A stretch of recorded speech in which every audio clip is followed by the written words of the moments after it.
за да види какво е без нея. И преминаха доста познати край мене устремени, с коли към банкета, а повдигнал яката по тихо рамене, аз подложих се сам на анкета.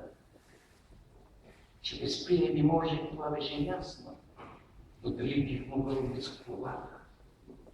Да, могъл бих прекрасно и без толкова с висока заплата. Без транзистора може, без вилата може, можех също без третата стая.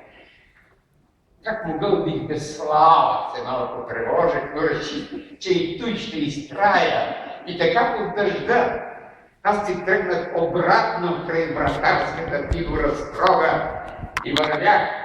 И ми беше ужасно приятно, че без толкова работи мога.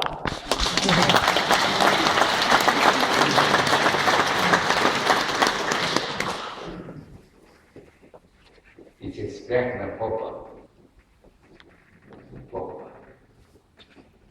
И все пак беше хубаво, че точно на тая моя спирка се сбира сега младежта.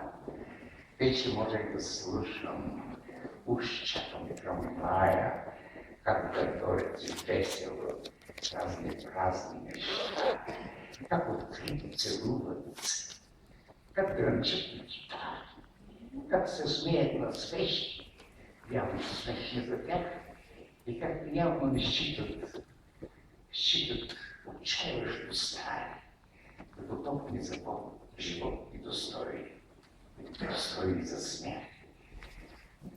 В тъмното снощи ми се стори гранитът на патриарха, скуп венци украден. А то били те, уморени да скитат. Видях ги нацокала на 5 крачки от мен. Осветил ги да блясък от трамвайната жица и при тяхната хубост нещо в мен затъптя. А не са ли наистина тези всъщност дечица, мило белец на страната ти, свеж повет от цвета, умни, будни, такива, с каквито едва ли би могъл да се хвали друг някой народ. Али какъв избор, вместо той стои здрави. Безработица в къщи или чужд небосвод. Вече няма сред тях доста сбръснато темени, че много от тях не се борскат игри. Но и много ги лъгат това нашето време.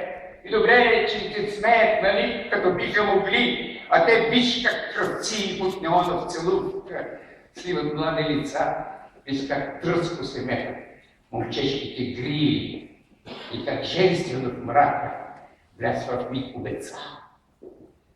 Очевидно не хаят. Или просто не знаят, че светът им би могъл да е друг, не такъв. С Богом, скъпи дечица, за нас иде трамваят. Дано сте щастливи, наша кръв. Дано сте щастливи, наша кръв.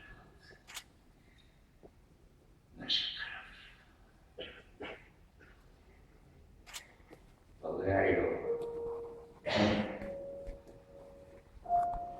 как скъпо си ти.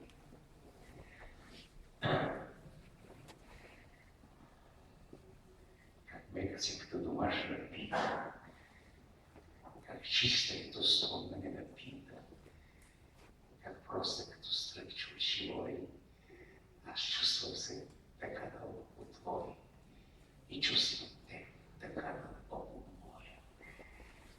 При тебе се завръща, той е твой син, преродил толкова земи, прегръдката си беше в земи.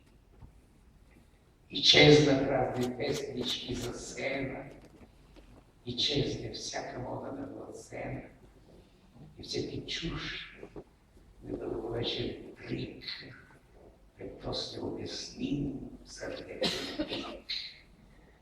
Родино моя, как искам името да лети в простора, тъй както таз полегнала и Тодора,